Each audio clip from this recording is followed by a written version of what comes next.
성가대 4개 정도 만들어도 되겠네요. 그 정도로. 다들 다 잘하시네. 자, 우리 옆에 계신 분들과 한번 인사 나누는데요. 한 해 동안 너무 감사했습니다 하고 한번 인사 나누겠습니다. 한 해 동안 너무 감사했습니다.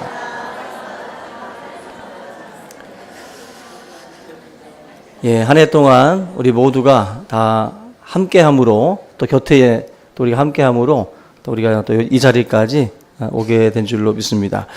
오늘도 송년 주일이기 때문에 우리 오늘 고린도전서 강의 잠시 멈추고 오늘 고린도후서 4장 16절, 18절 말씀 나누겠습니다. 그 여자분들이 화장을 하는 것보다 더 중요한 게 화장을 지우는 것이다 라고 말들을 합니다. 남자들이야 뭐 생각 안 하고 그냥 살아가는데 그만큼 화장을 하는데도 공을 많이 들이고 또 화장을 또 지우는데도 또 공을 많이 들여요. 머리도 마찬가지고. 그래서 어떤 분들은 화장 잘하고 머리에 손질 잘하는 분들은 정말 부지런한 분들이라고. 그 이뻐지려면 부지런하지 않으면 제 시간에 그렇게 갖춰서 못 나온다. 11시 예배에 제대로 갖춰서 나오기 힘들어요? 바빠요? 바쁘신 분들은 미인이 아니고 미인들은 보면 미리미리 다 새벽부터 일어나서 준비할 줄로 믿습니다. 근데 새벽 기도를 하는 여인이 제일 아름답다고 합니다. 화장보다도.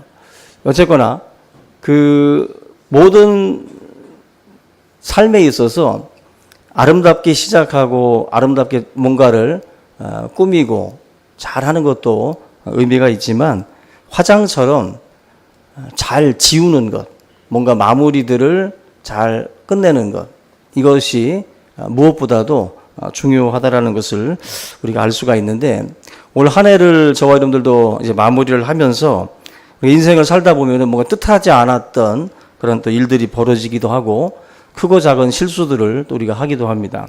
또 생각지 못했던 상황들이 우리의 삶 가운데 이제 벌어지게 되는데, 이 모든 것들을 통해서 우리가 마음에 또 상처도 또 오해도 여러 가지 관계들이 또 복잡해지기도 하는데, 이 모든 것들을 저와 여러분들이 한 해를 이제 마무리할 때 잘 어떻게 보면은 정리하고 끝을 내는 어떤 그러한 부분들이 필요합니다. 화장을 했으면 화장을 지워야 되듯이 우리 인생도 뭔가 이렇게 좀 마무리들을 잘할 필요가 있습니다. 올해 이제 하루 남았습니다. 내일 하루만 지나면 저와 여러분들이 한 살을 더 먹습니다. 정말 듣기 싫은 소리죠. 저와 여러분들이 사실 그 나이가 든다라는 거 정말 다들 싫어합니다. 오늘 제가 이제 송년 주일이기 때문에 우리 인생이 사실은 좀 뭔가 의미 있는 인생으로 마무리가 되고 의미 있는 인생으로 좀 아름답게 매듭지어지기를 다 원하기 때문에 오늘은 좀 멋진 그러한 그 인생들을 좀 잠깐 소개를 좀 하려고 합니다. 2011년인데요. 2011년 9월 23일 날, 그러니까 지금으로부터 한 7년 전쯤입니다. 54살 된 분이 결혼도 하지 않고 독신입니다. 당연히 자녀도 없고 아내도 없고 또 가족도 없는 그런 분입니다. 또 그리고 부모도 친척도 남아있지 않아요. 오직 자기 혼자 남아서 배움도 없었던 분이고 그냥 한마디로 공부도 제대로 배우지 못했던 분이기 때문에 이분이 중국집에 취직을 해서 오토바이로 이제 배달을 하는 중국집 배달부로 생활을 합니다. 돈도 없어서 쪽방에서 자기 한 몸 누울 정도의 그 공간에서 생활을 해요. 월 70만 원을 받던 그런 배달부입니다. 근데 이분이 어떻게 보면은 우리들이 봄, 여름, 가을, 겨울 이렇게 인생을 나눌 때에 겨울 쪽에 속하는 분이에요.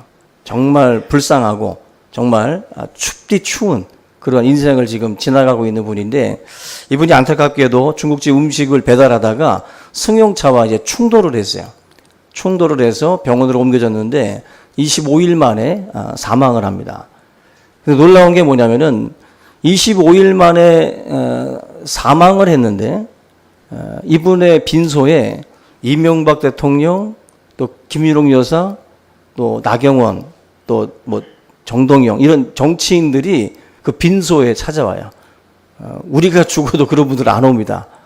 근데 이 배달부가 죽었는데 대통령 영부인까지, 대통령과 함께 모든 정치인들까지 다 동원이 됐어요.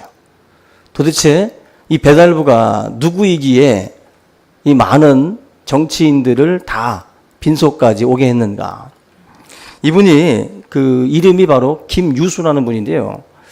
이분은 우리가 보면은 전혀 우리가 존경할 만한 부분들이 별로 없어 보이는 그런 삶을 살고 있는 분이에요. 근데 그분의 삶을 조금만 더 들여다보면 참으로 놀라운 일들이 벌어지는데, 월 70만 원을 버는 분인데 매달 5만 원에서 10만 원 정도의 이 돈을 어린이재단을 통해서 소년소녀 가장을 돕고 있었어요. 70만 원 중에 10만 원 정도를 떼서 어린이재단에다 기부를 한 거죠. 그래서 그 사람을 통해서 소년소녀 가장들이 어려움들을 해결하고 생활을 합니다. 그리고 이분이 또 한 가지가 뭐냐면 2006년부터 계속 그 일들을 해 오시다가 4천만 원짜리 보험에 이제 어떻게 보면 가입을 했는데, 이 보험금도 자기가 죽으면 이 보험금을 이 소년소녀 가장에게 돌려주도록 그렇게 다 해놓은 상태였어요. 그래서 이분이 배달을 하다가 사망을 했던 겁니다. 당시에 그 어린이재단의 후원회장이었던 최불암 씨도 상주 노릇을 하고 이분의 가는 길을 함께 했어요. 여러분들 보세요. 육체적으로나 모든 환경적으로 보면 이분은 그렇게 우리가 부러움의 대상이 아니죠. 벌이도 70만 원 정도니까 정말 극빈층입니다. 근데 그렇게 극빈층을 살아가고 있었던 인생임에도 불구하고 이분은 자기의 삶의 일부를 떼어서 그 어려운 소년소녀 가장, 어쩌면 자기의 아픔을 알고 있기 때문에, 자기가 아픔을 겪던 인생이기 때문에 그 아픔 속에 있는 아이들에 대한 국률의 마음이 있었던 것 같아요. 그래서 자기 자신과 같은 이 삶의 이 구렁에서 그들이 빠져나올 수 있도록, 그리고 새로운 어떤 그 삶을 살 수 있도록 그런 마음가짐으로 아마 했다라고 생각이 됩니다.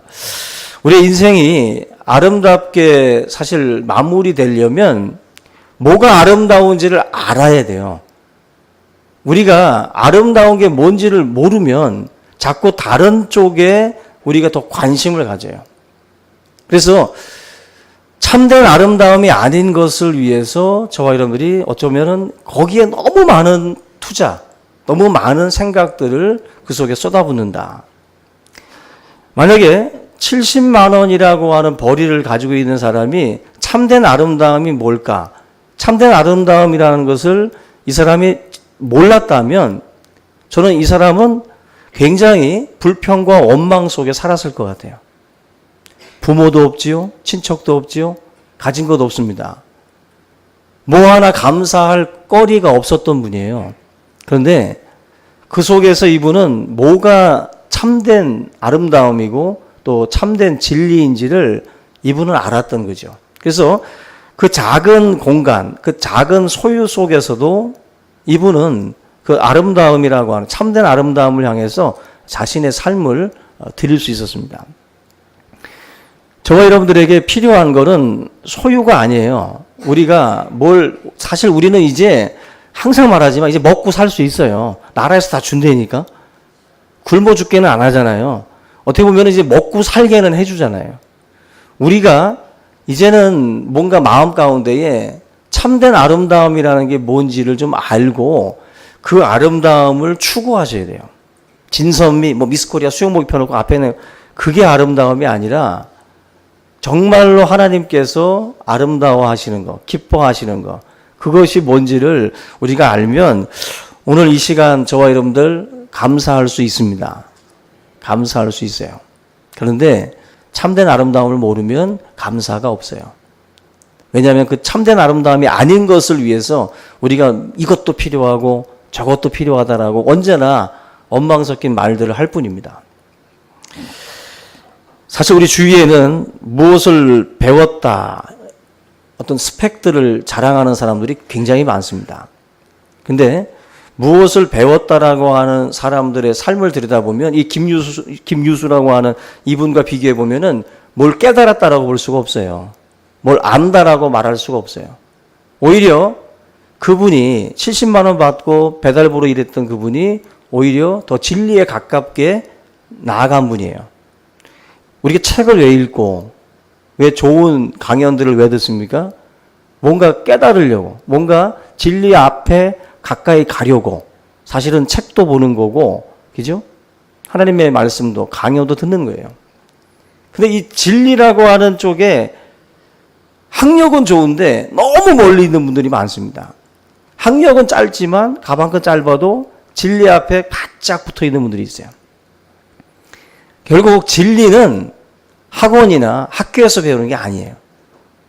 학원이나 학교에서 배우는 게 아니라 우리의 삶에서도 얼마든지 돈 안 들이고도 배울 수 있는 게 진리예요. 그래서 사실 이 김유수라고 하는 분처럼 저와 여러분들의 삶도 뭔가 아름답게, 그죠? 아름답게 마무리를 우리가 지어야 될 줄로 믿습니다. 그런 점에서 우리 인생이 이런 아름다움을 추구하려면 성경을 가만히 들여다보면은 깊은 곳으로 들어갈 때 사실 이런 그 깨달음의 자리로 나아가는 경우들이 많이 있습니다. 여러분들 그 바다 깊이를 아세요? 인간은 뭐 3m, 4m, 5m만 들어가도 막 공포에 질리고 죽죠. 근데 일반 바다가 평균 3,800m래요. 깊이가. 동해 바다가 한 1,500m 이상 정도 되고. 저 바다 심해 쪽 들어가 보면 이 모든 육지 면적보다도 넓은 대평원이 저 바다 밑바닥 속에 펼쳐져 있다라고 말을 합니다. 그 속에는 정말 우리가 상상도 못하는, 지금 우리가 경험하지 못하는 세계가 그 속에 또 다시 펼쳐지고 있어요. 우리가 알지 못하는 세계, 파도가 치고 풍랑이 일어도 10m 물속만 들어가도 잔잔하다고 합니다. 태풍이 쳐도 50m만 들어가면 괜찮대요. 조용하답니다. 햇빛도 200m만 들어가면 더 이상 못 들어간답니다. 저 심해 3km 밑은 딴 세상이에요.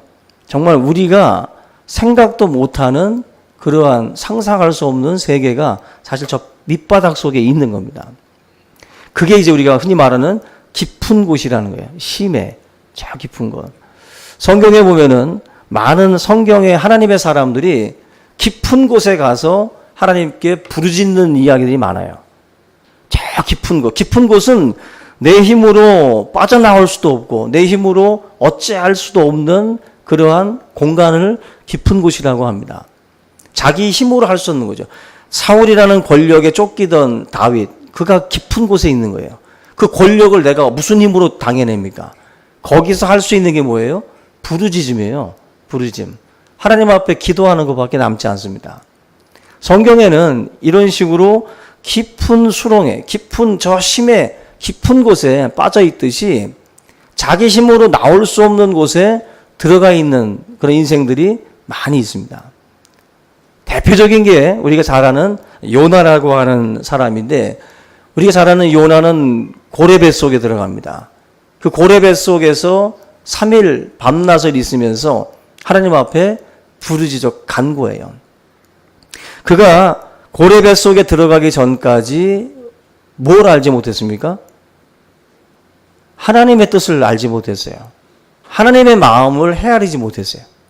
그런데 이 요나가 어디서 하나님의 뜻을 알고 어디서부터 이제 부르짖냐면은 고래 뱃속에 들어가면서부터 그제서야 이제 부르짖고 또 회개하는 그 자리로 나가요. 인생은 깨달음의 자리로 쉽게 나가면 좋겠지만 많은 사람들이 이 깊은 곳에 들어갔을 때 그런 어떤 그 깨달음을 얻는 경우들이 많이 있습니다. 너무 평탄할 때는 모르는데 깊은 곳에 들어가면서부터 하나님의 진리를 알고 하나님의 마음을 알고 그러면서 뭔가 깨달음의 자리로 우리가 나아간다. 저와 여러분들의 신앙생활에 있어서 지금 어떤 분들은 어려움에 봉착한 분들도 있을 거예요. 2018년 한 해가 너무 힘든 한 해인 분들도 있을 겁니다. 근데 이 어떻게 보면 깊은 고통의 시간들일 텐데 이 시간들을 역으로 생각해 보면 하나님의 진리 앞으로 나아갈 수 있는 좋은 시간이에요. 이 시간에 여러분들 깊은 곳에 빠져 있는 분들은 뭐 하셔야 되겠어요? 뭐 하셔야 돼요? 기도하셔야 돼요. 그때 기도하셔야 돼요. 그때 하나님 앞에 나가서 엎드리셔야 돼요. 그럴 때 하나님을 만나고, 그럴 때 하나님의 뜻을 깨닫고, 하나님의 마음을 그때 이제 헤아리게 돼요. 근데 깊은 곳에서도 기도하지 않는 분들이 많습니다. 거기서 어찌할 수 없으면서도, 아무런 방법도 없는데도 불구하고, 기도도 안 하고, 부르짖지도 않아요. 성경 시편을 보면 계속 부르짖죠. 사망의 음침한 골짜기에서. 결국 하나님의 백성들은 이 깊은 곳으로 내던져질 때 반응이 있어요. 기도하게 됩니다. 기도하게 돼요. 거기서 하나님의 진리들을 발견하게 된다. 우리 세계적인 성악가들 빅3로 불려지는 파바로치라든지 프라시도 도밍고, 그 다음에 호세 카레라스라고 하는 분이 있습니다. 이 호세 카레라스라는 분이 보니까 41세 때 라보엠이라고 하는 그 연극을 준비를 하면서 그때 이제 백혈병이 발견이 돼요. 87년인데요. 1987년에. 정말 잘 나가는 대단한 세계적인 음악가인데 이 성악가가 이제 백혈병 판정을 받고 의사로부터 의사 소견은 가망이 없다. 사망 선고를 어떻게 보면 이제 받게 돼요. 굉장히 가슴 아픈 이 자리에서 이 호세 카레라스가 한 결정이 뭐냐면은 성경에 있는 히스기야를 떠올립니다. 히스기야가 자기가 죽을 것이다라고 하는 그 하나님의 말씀을 듣고 병면 기도라고 그러죠. 병만 쳐다보고 하나님 앞에 통곡하며 울며 기도해요. 그때 하나님께서 내가 너의 기도와 눈물을 보았노라 말씀을 해요. 그러면서 그의 생명을 15년을 연장시켜 줍니다. 15년을. 이 호세 카레라스도 마찬가지로 하나님 앞에 히스기야라는 사람을 떠올리고 간절히 기도를 해요. 놀랍게도 이분에게 기적이 나타납니다. 잘 안 나타나는데 이 호세 카레라스가 기적이 나타났어요. 그래서 이분 같은 경우는 치유를 받아요. 치유를 받아서 새로운 생명을 이제 얻게 됩니다. 근데 이분이 자기 나름대로 기도할 때 그 서원 기도를 했다고 그래요. 나의 생명을 연장시켜주면, 우리 레파토리 있잖아요. 아프면. 하나님, 감기가 걸려도 그래요. 감기 걸려도 하나님 이 감기만 낫게 해주시면. 하나님이 한두 번 속나. 그냥 병원 가라 그러죠. 이 호세 카레라스가 하나님 앞에 간절히 기도해서 낫게 되는데 그 과정에서 바로 요 서원 기도, 나의 생명을 연장시켜 주시면 내 남은 평생 주를 위해서 헌신하겠습니다. 근데 정말 하나님께서 이분의 기도를 들었어요. 들어서 정말 그의 눈물과 그의 기도, 빅3 중에 하나였으니까 기도할 때 얼마나 좀 고고하게 기도했겠어요. 네? 그동안에는. 근데 이분이 백혈병 판정받고는 정말 그동안에 보지도 못했던 정말 간절한 기도를 이분이 하게 됩니다. 그러는 중에 이제 치료를 받고 골수이식 화학치료 하면서 머리털도 빠지고 정말 손톱 발톱 다 빠지고 굉장한 고통이 있었지만 이분에게 하나님께서 은혜 가운데에 회복의 은혜를 주셔요. 그래서 이분이 남은 생애를 세계를 다니면서 공연을 하고 공연 수익금을 가지고 자기가 이분이 사실은 이 치유받고 난 뒤에 재단을 하나 세우게 되는데 호세 카레라스 백혈병 재단이라고 하는 걸 세워가지고 공연 수익금을 다 그쪽으로 다 보냅니다. 그래서 백혈병 이제 사람 걸린 분들을 돕는 일들을 위해서 자기의 남은 생애를 불사르고 있어요. 지금 72인가 되셨는데 지금도 이렇게 자기의 남은 생애를 그렇게 하나님 앞에 드리고 있습니다. 이 내용들도 우리가 듣는 간증들 중에 하나와 같이 이분이 깊은 곳에 들어가지 않았다면 사실 이분은 노래만 부르다가 끝날 뿐이에요. 노래만 부르고 그냥 자기 멋에 취하고 사람들로부터 대접받고 얼마나 고급스러운 그런 레스토랑이나 그죠? 고급스러운 음식점에서 이 밥을 먹으면서 지냈겠어요. 그런데 그 깊은 곳에서 주님 만나고 주님의 사랑을 경험하고 난 뒤에는 이분이 낮은 곳을 바라보게 돼요. 낮은 곳을. 그게 바로 진리 가운데에 나아가는 것인데 우리가 이게 사실은 학원에서 가르쳐 주는 것도 아니고 또 배운다고 될 것도 아니에요, 이게. 이 진리 안으로 접근하고 김유수 씨나 이 호세 카레라스 같은 분들처럼 뭔가 이렇게 참된 삶을 깨닫게 되는 자리가 사실은 이 깊은 곳에 빠졌을 때 사실은 대부분 깨달아요. 그래서 이게 다가 아니구나. 이면서 그 8,500억을 다 기부해요. 그분 자가용도 없답니다. 대중교통 타고 다니는데요. 성자가 따로 없어요. 우리는 총질하기를 나쁜 놈인 줄 알았는데 주윤발 씨가 그야말로 그냥 성자예요. 그냥 자기는 그냥 소소하게 대중교통 타고 다니고 정말 뭐 저렴하게 음식을 먹고 그렇게 화려하게 살질 않더라고요. 그 남은 모든 것들을 사회에 기부하는 것으로. 이게 쉬운 게 아니잖아요. 이게 도대체 이걸 어떻게 깨달았을까요? 어떻게? 아마 그분의 삶 가운데에 깊은 곳에 대한 경험이 있으리라고 생각이 되는데 저와 여러분들의 삶 가운데에 하나님이 주시는 고난의 시간들이 있다면 그것을 우리가 항상 부정하기보다는 그 자리에서 뭔가 하나님이 우리한테 깨닫기를 원하시는 부분들이 있을 겁니다. 그걸 깨달아야 돼요, 우리가. 깨달아서 주윤발심하나 못해도 8만 5천 원을 좀 기부하든지 85만 원이라도 기부하든지 뭔가 하나님 앞에 우리의 삶을 좀 드릴 수 있는 깨달음이 필요합니다. 그것이 바로 깊은 곳에 들어가는 것이죠. 저와 여러분들의 인생이 아름답게 마무리되려면 사실 이런 진리 앞에 나아가고 깨달음의 자리로 나아가야 우리 삶이 아름다워집니다. 오늘 마지막으로 오늘 같이 읽은 이 본문 말씀도 우리의 삶이 도대체 어느 쪽에다가 포인트를 맞춰서 살아야 될 것인지를 보여주는 부분이에요. 여기 16절이 핵심인데 그러므로 우리가 낙심하지 아니하노니 우리의 겉사람은 낡아지나 우리의 속사람은 날로 새로워지도다. 여기 보면은 그 겉사람이 나오고 속사람이 나옵니다. 겉사람은 정말 우리 이 몸을 말하는 거죠. 그리고 속사람이라는 것이 있다라고 말씀을 해요. 하루만 지나면 앞에서 말씀드린 것처럼 한 살 더 먹죠. 겉사람이 낡죠. 제 컴퓨터에는 우리 충신교회 13년의 역사가 그 속에 다 있습니다. 가장 큰 변화는 우리 초딩들이 청년된 거. 그래가지고 장성한 분량이 된 거. 이게 큰 변화고 우리 뭐 2여 전도회, 3여 전도회도 많이 바뀌지 않았어요. 다 그냥 그대로 지금 계신데 어쨌거나 조만간에 바뀔 겁니다.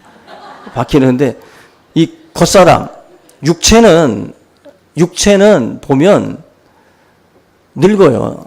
저는 올해 부쩍 늙은 것 같아. 저는 올해 부쩍 늙었어요. 근데 여러분들은 아직 안 늙었는데 곧 늙을 겁니다. 근데 그 겉사람은 낡아지지만 속사람은 날로 새로워진다라고 말씀을 해요. 결국 나이 먹는 것이 좋으면 어린 것이고 나이 먹는 것이 싫으면 늙은 거랍니다. 그죠? 우리 어렸을 때는 빨리 나이 먹어서 청소년 관람불가 좀 봐야지 하고서 그거 기다리고 있었잖아요. 막상 나이가 들고 나니까 싫지요. 막 사진 찍기 싫고 우리 1년 전도의 분들도 그렇고 다들 어르신들 보면 사진 찍기 싫어하세요. 젊으셨을 때의 아름다운 모습 보다가 그 나이 들으셔서 이제 피부도 주름이 지었는데 이거 사진 속에서 보면 막 가슴이 아프시니까 안 찍으시려고 그래요. 그 마음을 우리가 다 이해를 하는데 오늘 저는 그걸 좀 깨고 싶어요. 겉사람의 낡아짐에 대해서 우리가 너무 슬퍼하지 않기를 바랍니다. 제가 교회 밴드에다가 오늘 하나를 올릴 거예요. 사진을. 어떤 사진이냐면 유엔에서 발표한 그 글인데, 여러분 그 청년의 나이가 충격적입니다. 청년의 나이가. 청년이 어디까지가 청년인지 아세요? 이따 공개됩니다. 어디까지? 지금 우리 조정 다시 해야 돼요. 청년부 조정 다시 해야 돼요. 유엔 발표를 보니까 어마어마합니다. 여러분들, 겉사람은 낡아지잖아요. 주름이 지고. 그런데 우리가 성경을 보니까 겉사람만 있는 게 아니라 속사람도 있다고 그래요. 근데 우리는 자꾸 우리 인생을 겉사람만 놓고 보니까 슬퍼져요. 겉사람만. 근데 성경은요, 속사람이 있다라고 말씀을 해요. 속사람. 성경 한 군데만 더 찾아볼게요. 베드로전서 같이 한번 보겠습니다. 베드로전서 3장 3절 같이 한번 읽어보겠습니다. 3장 3절 시작. 너희의 단장은 머리를 꾸미고 금을 차고 아름다운 옷을 입는 외모로 하지 말고 오직 마음에 숨은 사람을 온유하고 안정한 심령에 썩지 아니할 것으로 하라. 이는 하나님 앞에 값진 것이니라. 아멘. 이렇다고 해서 여러분들 보고 꾸미지 말라는 말은 아닙니다. 저는 또 너무 또 안 꾸미고 세수도 안 하고 오는 여자들은 싫어요. 근데 꾸미시는데 지금 어떤 뭔가 초점이 뭐예요? 우리가 사실은 겉사람에 치중돼 있어요. 우리의 단장은 너무 겉사람에만 쏠려 있기 때문에 그게 문제인 거예요. 그래서 사실 머리 꾸미고 금 차고 아름다운 옷 입는 거, 이게 겉사람에 대한 꾸밈인데 여기에 사실 우리가 너무 많은 그런 소비들을 하고 있습니다. 성경은 4절에 보면은 오직 마음에 숨은 사람이 있대요. 아멘? 숨은 사람. 이 숨은 사람은 안 늙은 거예요, 여러분들. 여러분들, 이 숨은 사람, 우리 안에 있는 이 속사람을 아셔야 돼요. 그래서 여러분들, 사람을 만났을 때 아름답다라는 말이 절로 나올 때가 있어요. 나이가 드셨고 주름이 있고 행색도 남루한데 참 아름답다라는 그 말을 들을 때가 있어요. 그게 언제입니까? 그분의 그 숨은 그 사랑, 그죠? 그 속사랑, 이게 아름다운 마음으로 덮여져 있을 때, 꾸며져 있을 때, 그때 우리가 그분들을 보고도 아름답다 그래요. 권사님들 아름답습니다. 사진 펑펑 찍으세요. 괜찮습니다. 우리가 그 얼굴에 주름도 웃을 때가 더 아름답게 주름이 간다고 그러잖아요. 화낼 때는 더 많은 근육이 움직이고 웃을 때가 적은 근육이 움직인다고 그래요. 그래서 결국 웃는 사람들의 모습들이 결국 얼굴을 나중에는 아름답게 주름도 가도록 그렇게 만든다고 그래요. 그런데 우리가 겉사람이라고 하는 것을 자꾸 우리가 몰입을 하다 보면 우리의 인생이 아름답게 마무리 안 됩니다. 아름답게. 이 말을 하지 말아야겠네. 하여튼 그런 겉사람에 너무 하다 보면 우리의 삶이 그렇게 아름다워지지 않아요. 오늘 우리가 2018년에서 2019년으로 넘어가는 이제 하루를 앞두고 있는데 겉사람은 어떻게 돼요? 어쨌거나 낡아집니다. 아무리 여러분들이 뭘 해도 낡아져요. 거기에 너무 빠지지 말고 오늘 성경에서 말씀하는 속사람, 내 마음속에 있는 숨은 사람, 그 사람을 더 아름답게 만들어 나가는 우리 모두가 될 수 있기를 주님의 이름으로 축원합니다. 우리 이 시간 오늘 말씀 함께 붙들고 우리 통성으로 기도하겠습니다. 같이 기도합니다.